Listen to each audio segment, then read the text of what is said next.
తాగరా తల్లి. తాగొచ్చారా? వచ్చాకే తాగా. చాలా చేశారు మీరు. తాగి డబ్బులన్నీ దాచిపెడితే ఈ ఊర్లో 10 ఎకరాలు కొనొచ్చు తెలుసా? హలో, నువ్వు మేకప్ వేసే డబ్బులు ఖర్చు తగ్గించుకుని ఏకంగా హెలికాప్టర్ కొనొచ్చు నీ. హలో, నేను మేకప్ వేసేది మీ మగాళ్ళందరికీ అందంగా కనపడడానికి మాత్రమే. మీ పెక్కేసే రాత్రి మేము మాకు అందంగా కనపడానికి ఎక్స్ట్రా చేయకండి. అది కాదే అబ్బాయి ఎలా భలే అందంగా ఉన్నావు నువ్వు. అయితే ఎలా ఉన్నా? బాహుబలిలో ఆవిష్కరాలు ఉన్నది నిజంగా. ఫస్ట్ పార్ట్ లో పుల్ల లేకుండా చూడు.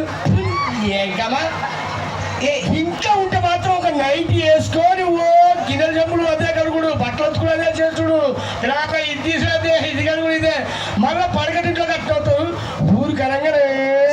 చాలే గాని ఆ కిటికీకి కట్టెని కుట్టించొచ్చు కదా, వీళ్ళందరూ తొంగి చూస్తున్నారు. చూసారా? చూస్తే చంపైను. చూస్తే వాళ్ళే చెప్తారు.